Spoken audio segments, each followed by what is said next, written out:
தவிட்டு தற்குறி தவிட்டு தற்குறி வருதா வருதா? இப்ப வருது பாரு. ஒரு 4 வார்த்தை வச்சிருக்காப்ல.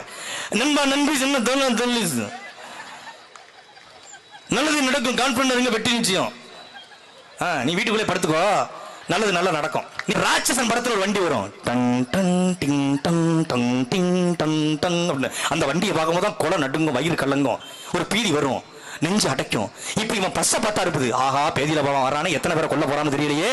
இப்ப 4 பேர் நசுங்கி சாக போறானா, கார்ல விழுந்து சாக போறானா, ரோட்ல பிரிங்கி சாக போறானா, அள்ள போறாங்களா கொல்ல போறாங்கன்னு தெரியலேன்னு அவர் வர்றாரு. தமிழ்நாடு முழுக்க கிளச்சி, நீ வாடா, உன்னை வச்சு செய்யத்தாண்டா நாங்க காத்திருக்கிறோம், வா.